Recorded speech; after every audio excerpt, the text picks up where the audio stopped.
My mother and I were taken as hostages, and my father, holding his favorite concubine, wrote a letter to the enemy lord. We are brothers. My woman is your woman, at your disposal. In my previous life, my mother would rather die than submit and took me back to my father. I thought this life would be the same. But my mother dressed up carefully and voluntarily entered the Lord's tent. Later, father led the army to seize mother. Leaning in the Lord's embrace, mother wrote a letter to father.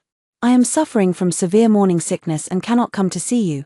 Brother, hello, everyone, welcome to my channel. Subscribe us to read wonderful novels every day. Now the story begins. Under the dim light of the bean oil lamp, mother carefully washed her face, tied up her hair, and tucked a small purple flower behind her ear. I had never seen mother look so beautiful before. In my memory, while father was away at war, she single-handedly managed the entire household, exhausted every day.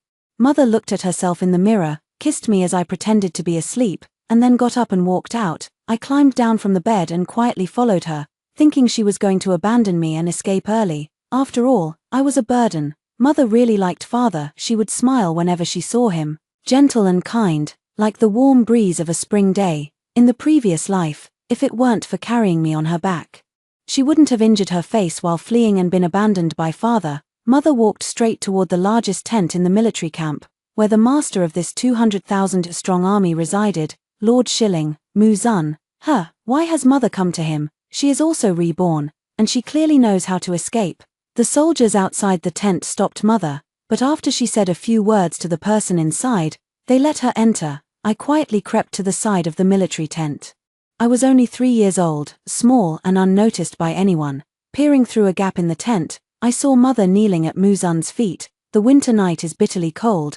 Please allow this humble servant to attend to you. My lord, I was taken aback. Why had mother changed? In my past life, when father allowed Muzan to deal with mother as he pleased, she immediately pulled out her hairpin and pressed it against her neck, threatening to take her own life rather than submit to another man. But now, she was flattering Muzan just like father's concubines. Muzan looked down at mother from his superior position. He was also handsome, on par with father, and my little aunt had once been very eager to marry him. My aunt said he was exceptionally handsome and skilled in leading troops in battle, perhaps destined to unite the world one day. Sadly, I died of a cold at the age of 5, never knowing whether the world ended up in my father's hands or Muzan's. Muzan pushed my mother aside and sneered, "If you feel lonely, madam, I have 200,000 young men in my camp, you may choose any of them." Just like in the previous life, he disliked my mother. He looked down on everyone around father, and he even called me a little beggar. Mother was not angry. She lifted her head and gently placed her soft hand on Muzan's chest. Does the Marquis disdain me for being Page's woman? In truth, the Marquis need not be troubled, for a married woman knows better how to serve a man. Moreover, if the Marquis takes me as his own, wouldn't it give the whole world a reason to laugh at Page? As the saying goes, the best strategy in war is to attack the enemy's heart. Why not give it a try, my lord? Mother said as she sat on Muzan's lap, gently swinging her legs. I'm so worried that he might drop her to the ground. In our previous life, after we escaped, mother also sat on father's lap like this. And father pushed her down. Jiang Yuan, who taught you these seductive tricks? Father was furious. Mother smiled. Does my lord not like it? But last night I saw Rongji and my lord doing the same, and my lord seemed quite enchanted. Father said coldly, "You are the principal wife of this Marquis. A principal wife should behave like one. Or else how are you any different from a prostitute?" Father left angrily. Mother slowly got up from the floor and came to my bedside. I had just caught a cold. Her tears fell on my face. So cold, so cold. Fortunately, this time Muzan did not throw my mother down. He asked her, "You and Page grew up together, yet you want to make him a laughingstock to the world. Why?" My mother whispered something in his ear that I couldn't hear. I only saw her bite Muzan's throat again after speaking, and his eyes immediately darkened. So, mother was trying to assassinate him. I was worried that mother wouldn't be able to defeat him and was about to sneak in. But the next moment I was lifted into the air. The guard at the tent had discovered me. He carried me back into the tent, saying he couldn't let me ruin Muzan's good fortune. I didn't know what good fortune he meant. I was worried about mother, so I cried and wailed, but it was no use. Mother didn't return until the next morning. She was draped in a man's robe, her own dress torn to shreds, her lips bitten and bleeding. A sturdy maidservant brought in a bucket of hot water. Mother stepped into it, her snow-white body covered in blue and purple bruises. Mother, what's wrong with you? I asked her sadly. She didn't answer, only gently asked me, Yang, did you sleep well last night? I wanted to tell her that I hadn't slept well because I was worried about her, but I held back the words at the tip of my tongue and nodded. I slept very well, Mother, after bathing. Mother took out the letter Father had written to Mushuan. I am illiterate, but in both lifetimes, I've heard Mushuan's people read it aloud. The letter contained only a few lines. You and I are brothers, my woman is your woman, to enjoy as you please. In the previous life, Mother claimed Mushuan was lying and that the letter was forged by him. Mushuan handed her the letter, and after reading it, her face turned pale. The letter was in Father's handwriting, stained with a touch of rouge. Muzan's envoy said that while writing this letter, Father had a beauty in his arms, thoroughly enjoying himself. Mother, don't read it anymore, I'm hungry, I said pitifully. This was a letter that saddened her, and I didn't want her to read it any further. Alright, I won't read it anymore, she said, placing the letter into the charcoal fire, where it quickly turned to ashes. For a whole month, Mother went to Muzan's tent, not returning until daybreak the next day. And sometimes even as late as nearly noon, I was digging for winter sleeping insects in the snow outside the tent when I overheard the servant women gossiping about Mother. She's truly a seductive fox spirit. Her skills in serving a man are something even a prostitute might not match. Surely not. She's a daughter of the Runan Jiang clan, and the Jiang family is known for valuing propriety and integrity the most. Who knows, just a few days ago the Lord was riding with her in the wild, and when they returned, her dress was hitched up to her waist, no sense of shame at all. They said that Muzan, once a noble and restrained lord, had been corrupted by my mother. In my opinion, the Lord is just using her. By now, probably the whole world knows that Pei Jie's woman has been slept with by our Lord. They laughed heartily. I made a snowball and threw it at them, and they got up to chase me. I ran back into the tent, where Mother was brewing tea. She wiped the sweat from my face. Where have you been? You're all hot like this. I really wanted to ask her why she didn't run away, why she stayed here to be laughed at and scolded, but her hands were so gentle I didn't want to make her sad. Nothing. I nestled in her arms. I saw a little rabbit and chased it for a long time but couldn't catch it. Mother laughed. You, just like your father when he was a child. She suddenly fell silent, and her smile slowly faded. After a while, she said again, it's good for Iron to run around more. A strong body means growing up safe and sound. I nodded firmly. Okay, I also hope that in this life, I never catch a cold again. After the snow cleared, Muzan's army continued southward, advancing triumphantly all the way. When the peach blossoms bloomed, he reached Runan. Runan is my mother's hometown, but I don't like it here at all. In my previous life, after Mother escaped with me, we came to Runan, but my grandparents wouldn't let her in. Grandfather stopped Mother at the door. You have been defiled. The Jiang family cannot accept you anymore. Leave. Mother pulled me to kneel on the ground and explained. I resisted to the death, so Muzan did not force me. He only locked me up, but no one believed her. Mother begged them for some medicine and silver. Her face was badly injured, and we hadn't eaten for days. Grandfather didn't give a single coin. Grandmother said, Yuan, give the child away, then find a river to end it all. Mother held me tightly and stumbled away in a frantic escape, terrified that I would be taken from her if she slowed even for a moment. People around her threw stones and vegetables at her, cursing her for having no shame, and she was left with even more injuries. Later, she and I had to beg along the way to finally return to my father's side. Now, my maternal grandparents and the clan knelt before Muzan's army, respectfully offering him their allegiance as their lord, showing none of the backbone they had in the previous life. So, it's only when the whip strikes your own flesh that you truly feel the pain. Mother did not come out to see her parents that day. She held me in the carriage, lost in thought. Mother, are you going to see grandfather and grandmother? I asked her. On many nights before, I had heard her call out for her parents in her dreams, even shedding tears. I thought she must still be thinking of them. But Mother shook her head. I won't see them. He's gone, too. In the middle of the night, half asleep, I felt someone sitting by the bed. I cautiously opened my eyes a little and saw that it was Muzan. Because of the war, Mother and I hadn't seen him for a month or two. Mother also sensed his presence and sat up. When did you arrive, my lord? Muzan caressed her face.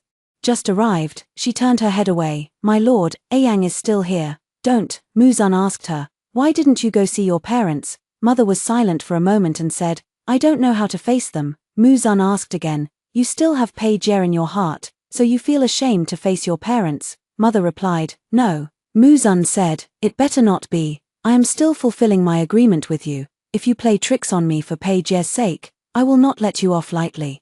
Mother swore she would never betray him, vowing on her life. Muzan left, and after a while, the person beside him came again to ask Mother to go over. The two maids sent to take care of me whispered among themselves. I thought the Marquis could hold back, but it turns out he still called her over to serve him. The Marquis is probably addicted. Who knows if he'll ever be able to quit? Whether he can quit or not doesn't matter. She's just a seductive fox spirit meant to be toyed with.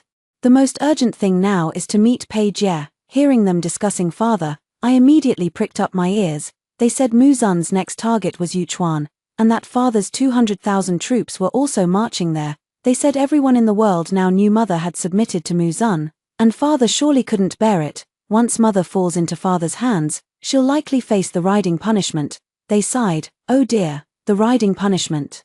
She would rather be dead than alive at that time. The army rested in Runan for 9 days, and mother went to Muzan's room for 5 nights. In the early morning, mother returned in the thin mist and then fell asleep.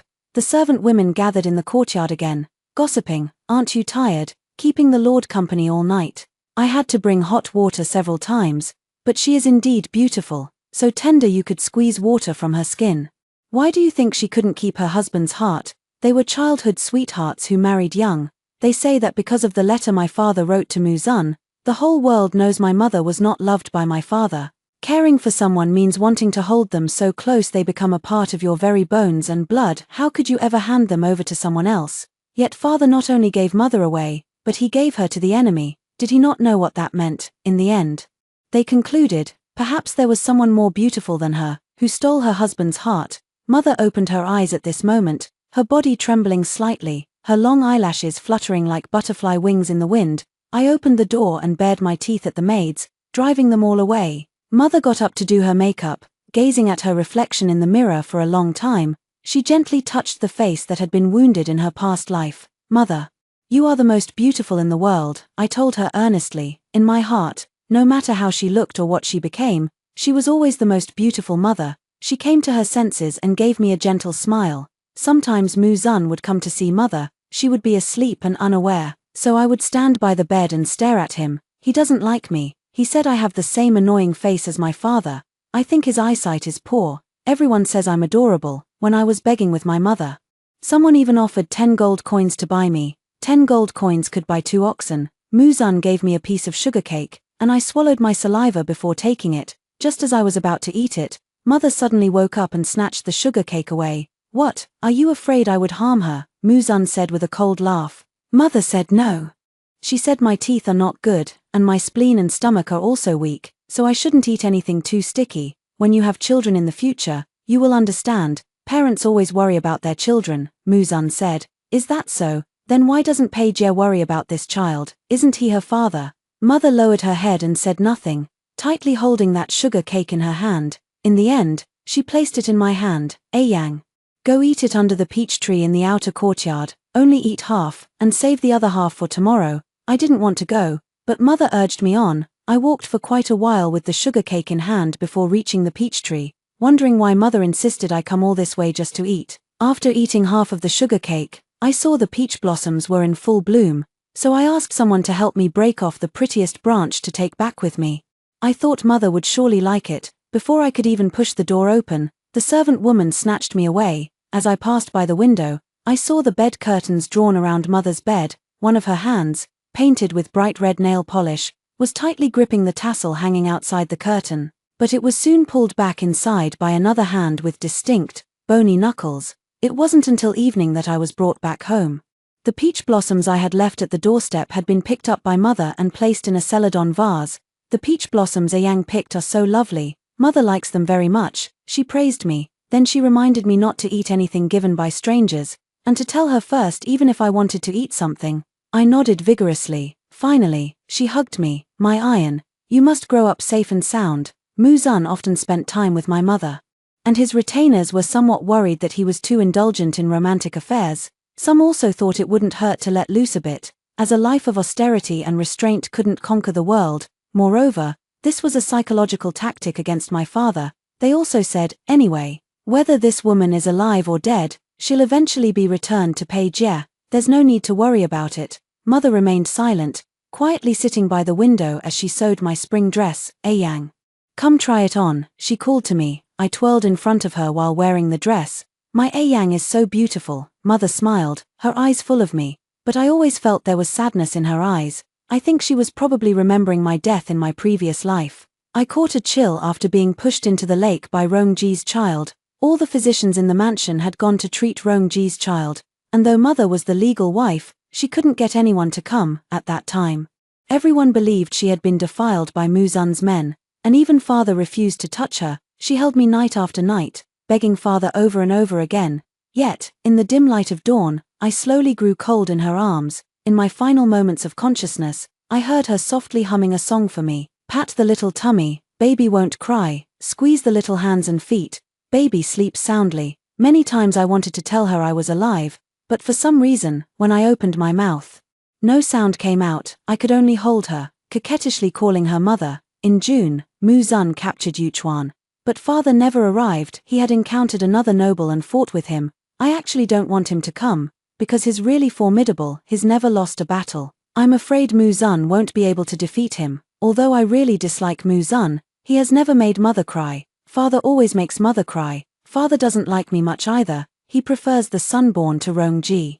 He said the entire Eastern Wu was for Rongji's son, while I, as a daughter, was meant for marriage alliance. Muzan's army halted at Yuchuan, reinforcing the city walls and preparing provisions, ready to wait for the enemy to fall into their trap. His retainer said that my father was that very prey. Mother had someone send fresh cow's milk. She used it along with flowers and herbs to make ointments, applying them to her body to keep it soft and fragrant. The maids all said she was extravagant, truly acting as if she were the Lady of Shilling, but Mother paid no heed. She personally sewed a dress in a style unseen in Yuchuan, adorning herself so beautifully that wherever she went, she captivated all eyes. Muzan hosted a banquet for the prominent families of Yuchuan, and Mother came out to perform a dance. She twirled gracefully in the center, her eyes sparkling with charm, a fragrant breeze swirling around her. Even the butterflies paused for her. Finally, she leaned into Muzan's embrace and used her mouth to hold a cup of wine, feeding it to him. Muzan did not drink,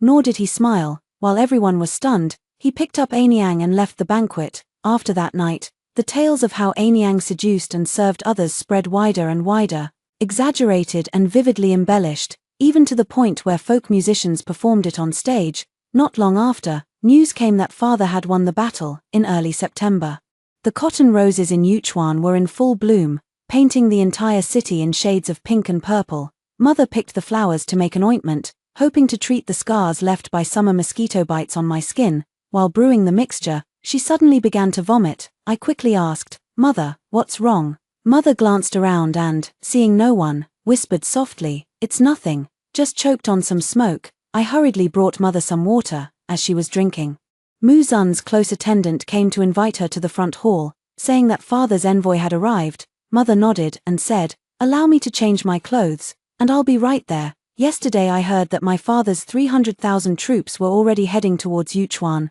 and now half the world is under the Pei family's influence. In my previous life, not long after my mother and I escaped back, my grandfather declared himself king, establishing the state of Wei. The following year, my father was appointed as the crown prince, and Rongji became the crown prince's consort. My mother should have been the crown princess, but she received no title at all. Before I passed away, my father had never fought with Muzan. In this life, many things have already changed. Mother changed into a luxurious dress, her makeup radiant, more beautiful than the hibiscus flower. When she reached the front hall, she walked over to Muzan's side and sat down. As soon as Muzan reached out, she leaned into his embrace, plucked a grape, and fed it into his mouth. Muzan held Mother's hand and said, "It's delicious." The envoy sent by Father looked ashen-faced. The rumors were unfolding right before their eyes, and they wished they could tear Mother to pieces. They demanded that Muzan hand Mother over to them, or else Father's army would lay siege to the city.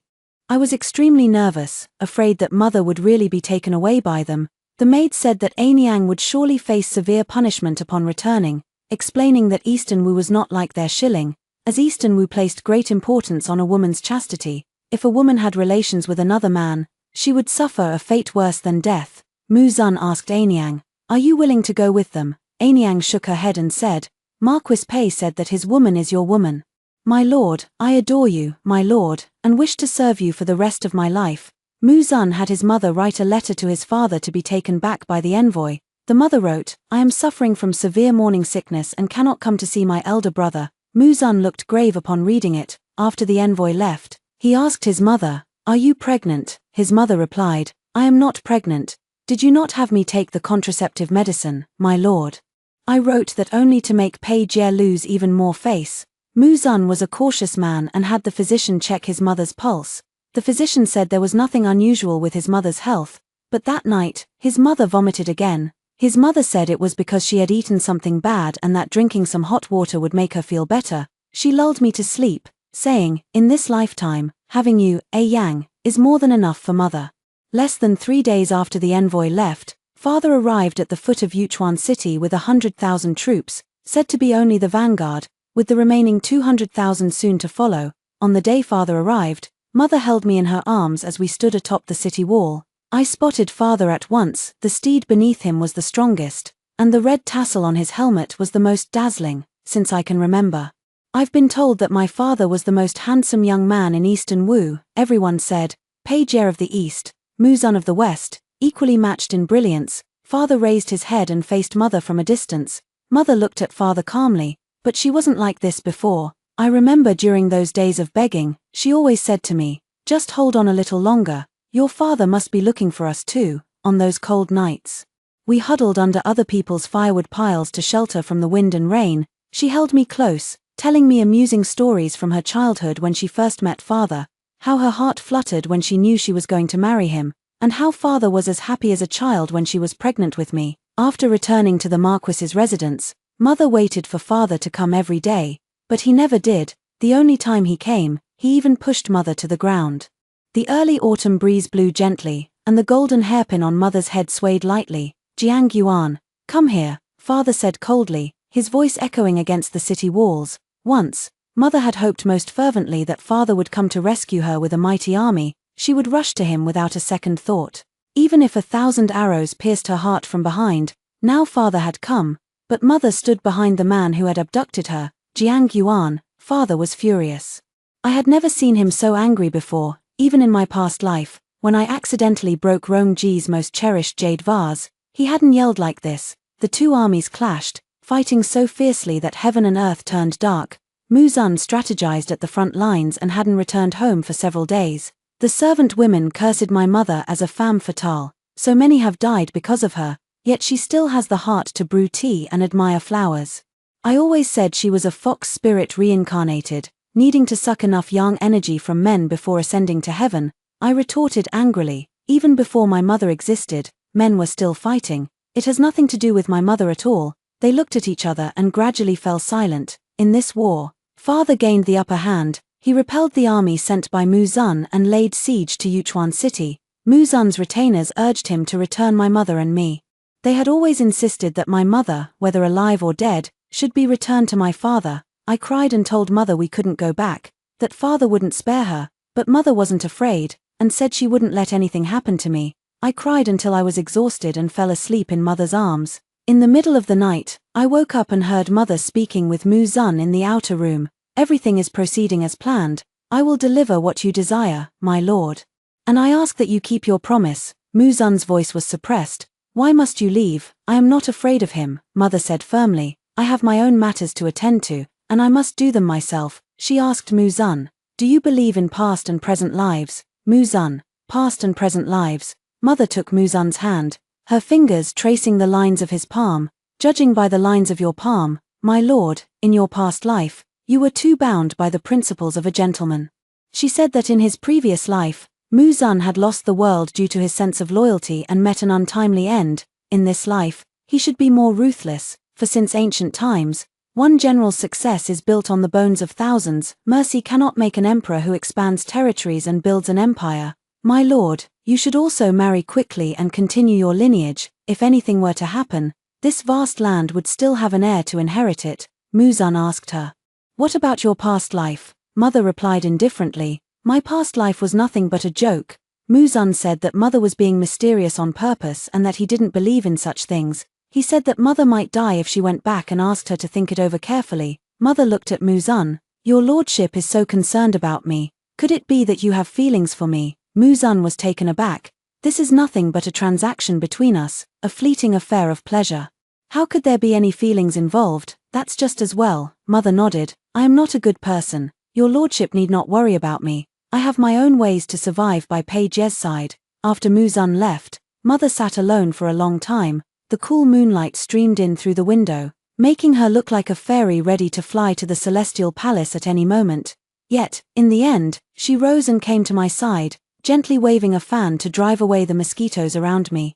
When my mother and I left in the morning, the maids whispered among themselves, "What a pity, such a beauty, today might be her last day. Will this child also be? No way, even a tiger doesn't eat its own cub." I hope so. I've raised this child for over half a year now, and I've grown quite attached to him. Mother walked by calmly. In her previous life, she would often cry over others' words, but in this life, she seemed to never care. Muzan watched us from afar, but Mother did not look back. An autumn rain began to fall, drizzling and lingering. Mother held an oil-paper umbrella and led me into Father's military camp. The camp was filled with a stern and murderous atmosphere. With all the soldiers staring coldly at my mother and me, Mother walked forward resolutely without glancing sideways, and I too lifted my head and straightened my back. Entering the military tent, Father was wiping his sword. The cold, gleaming blade could slice through hair and cut through iron like mud. Father glanced at us coldly. He frightened me more than the father from my previous life. Mother bowed gracefully to Father and those around her. Your humble servant greets the Marquis and all the uncles. No one paid any attention to her. Father asked everyone to leave, and I was carried out of the tent as well. This time, I didn't cry or fuss. I trusted Mother. Soon after, Father's angry voice could be heard. We were married at 17, 7 years as husband and wife. How could you not know I wrote that letter on purpose to provoke Muzan? You've heard of his temperament too. As long as you refused to the death, he certainly wouldn't have done anything to you. But why did you have an affair with him? Why did you make me the laughingstock of the world? I wanted to tell him, in my past life, this is exactly what Mother did. But what does it matter? Father, you still abandoned Mother.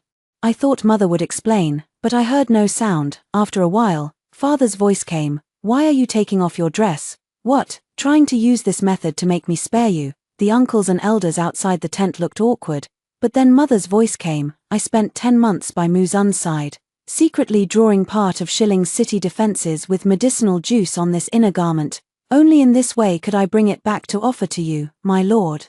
It will become visible when moistened with water. Father didn't believe it and still wanted to kill Mother, but the uncles rushed in and stopped him. They said to first verify it a bit. If Mother intended to deceive, then killing her wouldn't be too late. Mother and I survived, but that day, Father also gave Mother a letter of divorce, deciding her fate only after verifying the authenticity of the city defense map.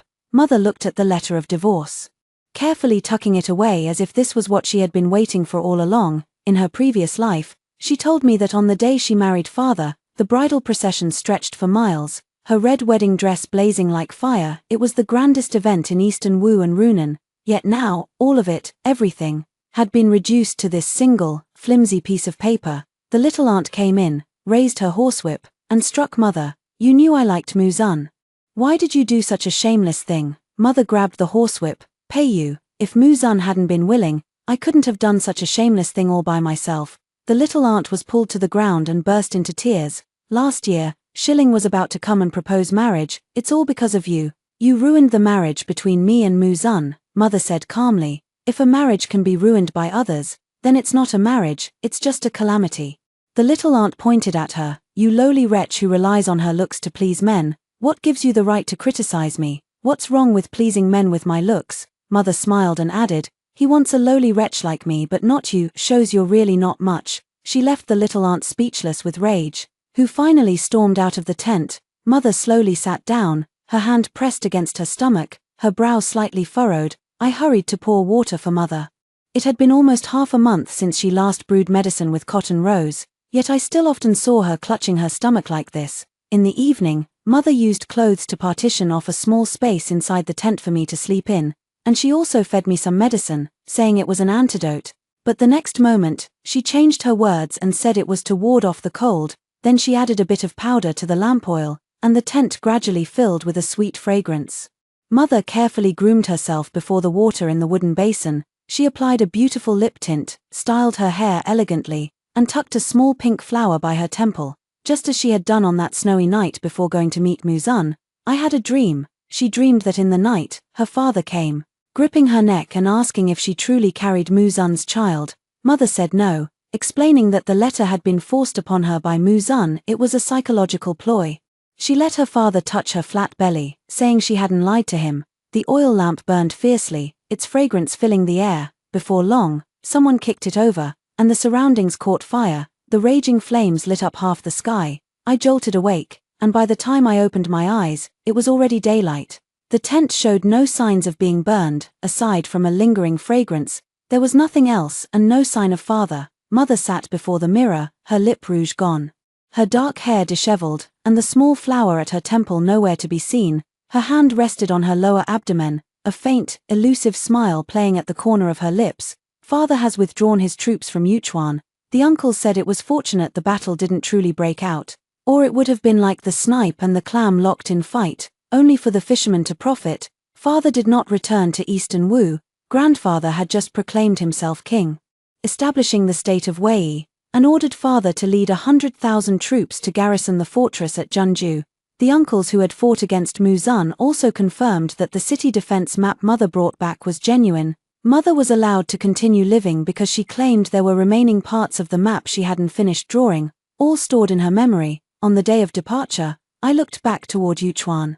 Those 5 months there were the happiest days of both my previous life and this one combined. Now that it's time to leave, that annoying Muzan doesn't seem so annoying after all. Mother told father that Rongji and her child should be brought here so their family could be reunited, but father asked her why she had drugged him. What does it matter? Didn't your highness enjoy it too? You nearly shook the tent to the ground. Mother rested her chin in her hand, looking at father with sparkling laughter in her eyes. Father was so angry that he held his sword against mother's neck, but she wasn't afraid. Her delicate fingers gently stroked the blade. If your highness kills me now, there will be no one left to draw the remaining city defense maps. In the end, father sheathed his sword but stopped speaking to mother. Mother still dressed up and styled her hair every night, adorning it with fresh flowers picked that day, then went to father's tent, only to be turned away each time. Mother didn't get angry either. Every day, she made herself beautiful, fragrant, and soft. The moment she saw father, she would smile,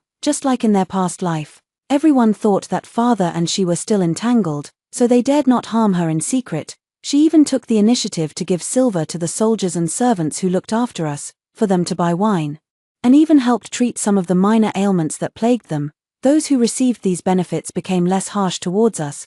By the time we reached Juncheng, mother had already won over a few people, and when she was scolded, they would even speak up for her.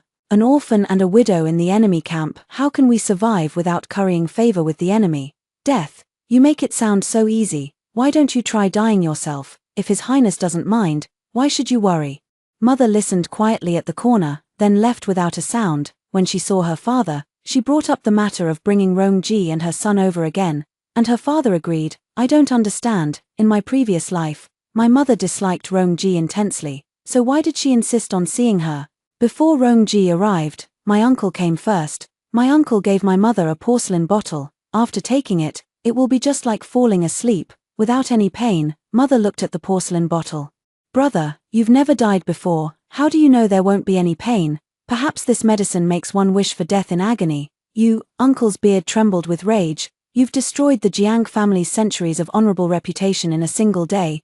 Take your own life to atone for your crime. Don't force me to do it myself. Mother showed no fear. Brother, you have 1 wife, 3 concubines, and 5 or 6 maidservants. Father also has countless concubines.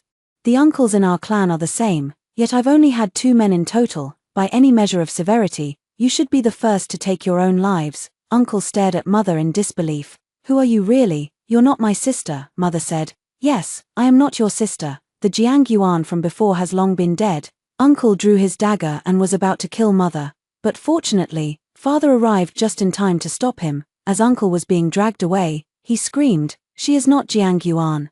She is not Jiang Yuan." Mother fainted, and I held her, crying bitterly, begging father to save her quickly. Father hesitated for a moment but still sent someone to the city to fetch a physician. The physician arrived quickly and, after the examination, said that mother was already 1 month pregnant. Father asked the physician, "Are you sure it's 1 month?" The physician nodded affirmatively. "I dare not deceive your highness. If you doubt my medical skills, you may ask others to re-examine her."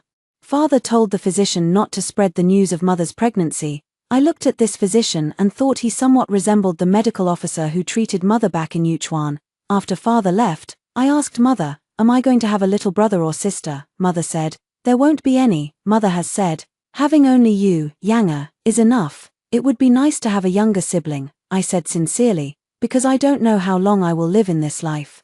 If I were to die young like in my previous life, a younger brother or sister could stay by mother's side, so she wouldn't be too heartbroken." In the evening, father brought over an abortion drug. Mother refused to drink it. "Your highness is no longer my husband. According to the laws of Eastern Wu, you have no right to dispose of another person's unborn child. Doing so is a serious crime. Moreover, this child is very likely yours. Your highness, have you forgotten how you took me that night?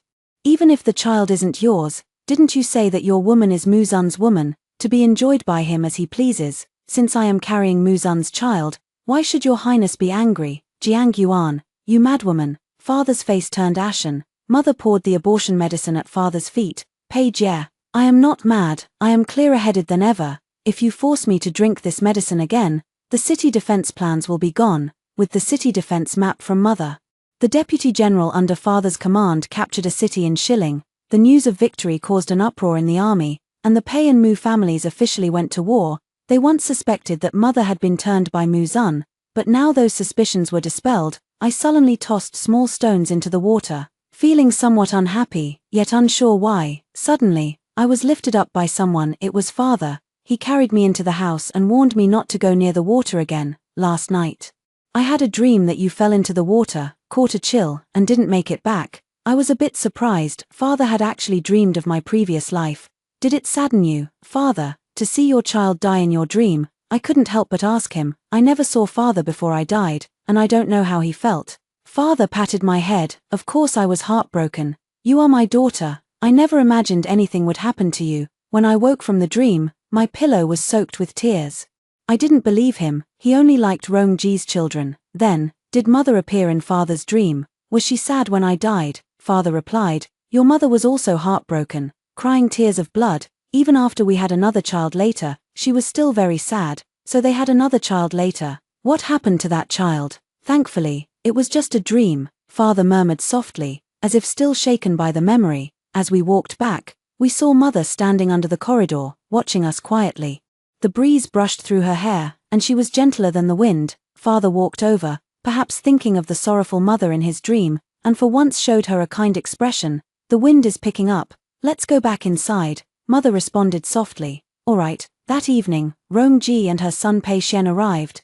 Rongji happily threw herself into her father's arms, pouring out her longing and sorrow. Her mother slowly walked toward her and, under Rongji's puzzled gaze, smiled and said, "Rongji, you've finally come. I've been waiting for you for so long." She then bent down and gently touched Pei Xian's little face, saying, "Xiena, it's been a long time." Pei Xian pushed her away abruptly. "My mother said you're a prostitute. You're dirty. Don't touch me." Father gave Rongji a cold glance. Rongji immediately knelt before father, on the verge of tears. "Your Highness, please see clearly. I never said that. I only heard it on the way here." She had always been like this. Whenever she had any dispute with mother, she would kneel before father first to beg for forgiveness, and father always believed her.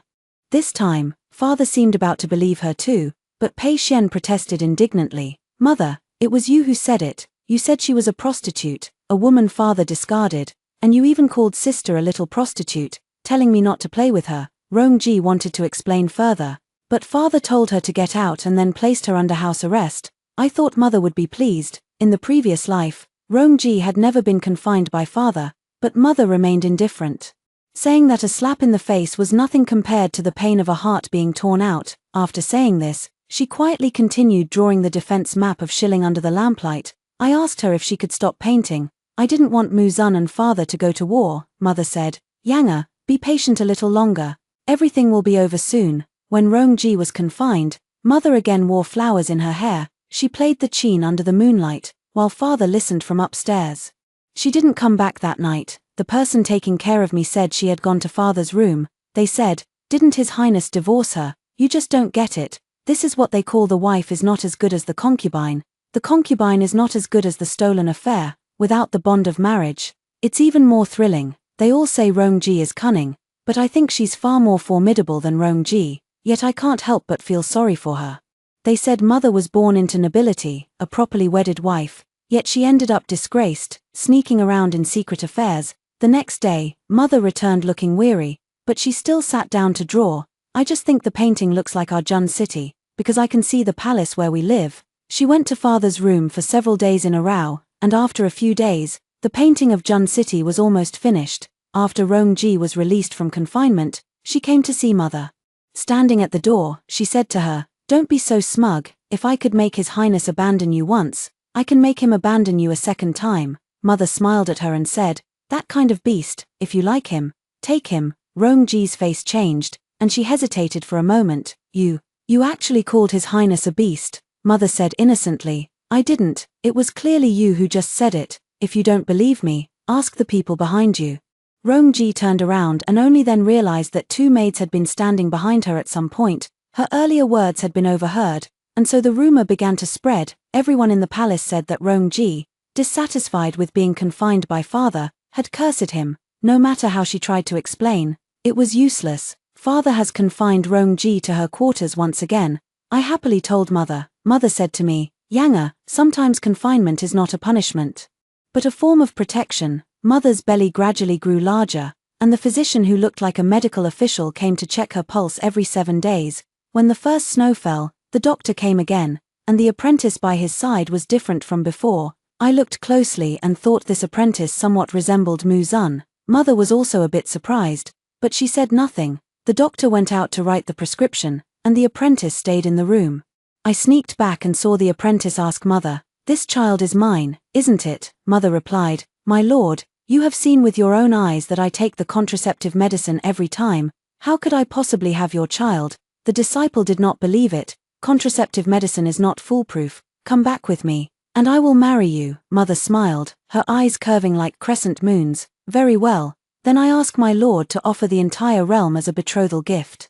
I will only be the empress." "All right, wait for me." The disciple agreed. After they left, mother murmured, "To take such a risk and come here. But Mu-zun, I am truly not a good person." When the first snow fell, father's deputy brought news of defeat. Shilling counterattacked, and 30,000 Wei soldiers perished in the snow. One defeat led to another. Even uncles and elders lost some of the eastern Wu cities.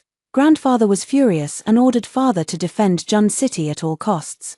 As it was the lifeline of the Wei state, some suspected there was a traitor, and father's strategist began to suspect mother. Mother knelt before father and requested to be placed under house arrest. Father confined mother, and Rong-ji was overjoyed, calling mother a fool. But after mother was confined, the state of Wei continued to suffer defeats, and Shilling's elusive tactics often caught the Wei army off guard. By February, Mu-zun led an army of 300,000 troops to the gates of Jun city. On that very day, mother also had a miscarriage after Pei Xian bumped into her while running. Furious, I fought with Pei Xian, pinning him down and biting him fiercely, only to see blood pooling beneath mother. Mother said to me with a pale face, "Yanga, go call for help." Mother gave birth to a stillborn child, said to be a baby boy. The midwife said it was because mother had taken too many medicines she shouldn't have. And this child was never meant to be kept. Mother wasn't very sad, as if she had known it all along. Father came to see her. "We'll have more children in the future." "So, it still happened after all," mother said. "What did you say?" Father wanted to ask for clarification, but the war drums for the siege had already sounded, forcing him to leave. The battle was fiercely fought, and father had no time to come to the palace. Mother took her medicine and rested daily as prescribed. And her complexion gradually improved, but I always can't help crying. Although mother doesn't say it, I also feel she suffers so much. Mother says it's not hard, saying things are much better now than before. She held me in her arms and gently patted my back. At least, Yanga is still by mother's side. Rong-ji came, and she mocked mother, a noble lady from a family with a century-old reputation, for actually taking secret medicine to turn herself into a vessel to please men.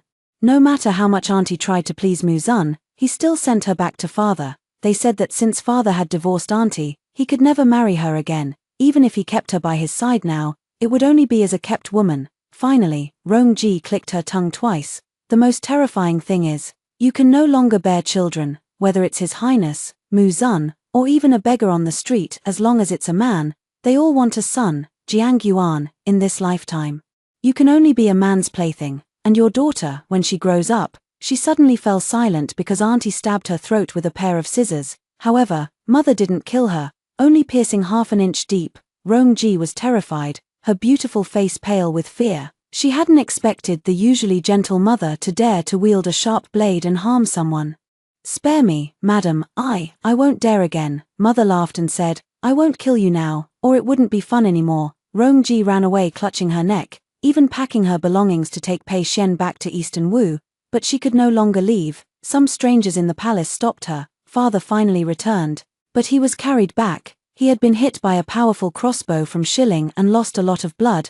An advisor suggested he abandon Juncheng and return to Eastern Wu. As long as the Green Hills remain, there will be no shortage of firewood. Father refused, saying that if they abandoned this place, the Wei kingdom would lose its barrier, and he would rather die fighting. As he said these words, a glimmer of light appeared in Mother's eyes. Perhaps the father now was the young man she had once loved most, but it was only for a moment, and the light in her eyes vanished. She personally fed her father the medicine, and in his days, he said he had been having many dreams lately and wanted to tell them to her mother. After listening, her mother advised him to get a good night's sleep and not overthink things. That very night, Mu-Zun's army captured Jun City and took over the temporary palace. I slept too soundly that night and had no idea what had happened. Later, I heard the story of that night from the maids. They said, Jiang Yuan is a pitiful devil. It turned out that Pei Xian fell into the water that night. And Mother wouldn't allow anyone to save him, even making Father and Rong-ji watch helplessly. "Why won't you even spare a child?" Father asked Mother, his eyes bloodshot. Mother said with a smile, "Didn't you remember your past life? In the past life, Pei Xian deliberately pushed Yanger into the water. At first, I thought it was just playful and unintentional, but later, when I was 6 months pregnant, he actually pushed me down the stairs. I prayed 10,000 times before the gods to let Yanger come back as my child, and yet Pei Xian killed her again. In this life, he still harms me. How can I let such a demon go?" After saying this, she fed Rong-ji the daily dose of Chiji poison and had her thrown onto the street. She said she had once wanted to get along well with Rong-ji, but Rong-ji had done nothing but evil deeds. "The most hateful one is you." Mother pointed at Father. "The most hateful one is you, Pei Jie.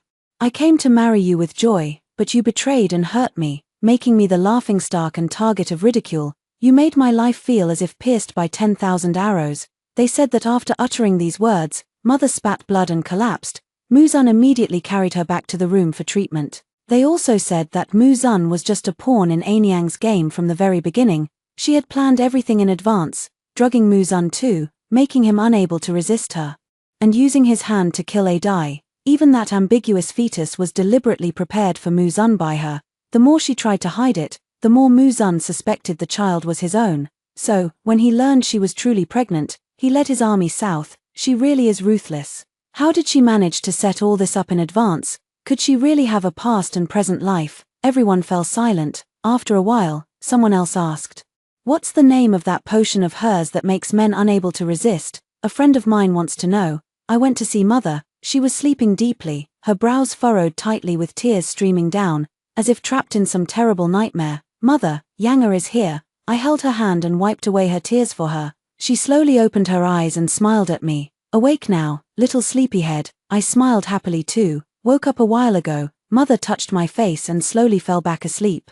Mu-Zun said that Mother should rest well and told me to go eat, promising he would take good care of her. I was worried he might be lying, so I turned back and saw him feeding medicine to Mother. Well, he wasn't lying. I also went to see Father, who was locked in the dungeon. "How is your mother doing?" he asked me. I replied, "She's with Uncle Mu, doing quite well." "Do you like Uncle Mu?" I nodded vigorously. "Very much, very much." Father was silent for a long time, then suddenly said to me, "Yanger, I'm sorry. Will you forgive me?" I said word by word, "No, I won't forgive you." He looked at me in shock, and after a long while, asked, "Do you also remember?" "Yes, I remember. We all three remember. That's why there's so much pain and sorrow." Finally, he asked me, "Can I give you one more hug, my child?" "No." I turned and ran away, regretting the things of the past life. In this one is already too late. In the long and dim corridor, those scenes from memory felt oppressive and sorrowful. I ran and ran until I stood in the light. Even though the weather was cold, it didn't frighten me. Just 2 days later, news came of father's death.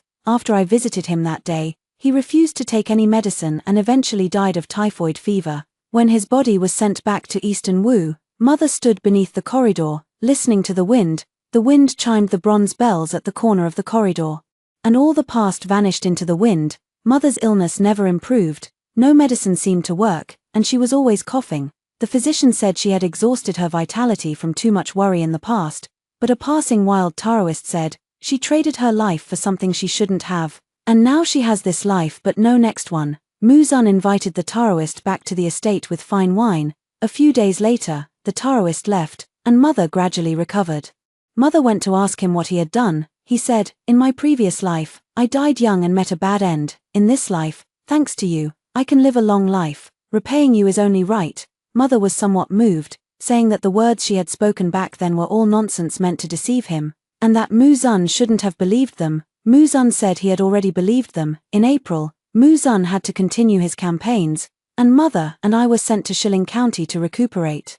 Where no one knew us, sometimes we would hear the people of Shilling County discussing mother, but no one cursed her. Instead, they all said she was capable, having managed to lure the 2 most handsome young men in the world into her bed. Even a beauty trap is a strategy, if you want to try it. First feel your own face and see if you're beautiful enough. I dare not imagine how happy I would be if I had her beauty. Everyone burst into laughter, and after the casual chat, they each went their separate ways. Life, after all, is about each walking their own path. My mother and I lived carefree in Shilling County for 3 years, until Muzan gained the empire, and we were brought to the capital. In the capital, I met my aunt, Peiyu. My mother told her there was no need for this. She gently shook her head, now that Eastern Wu is in ruins.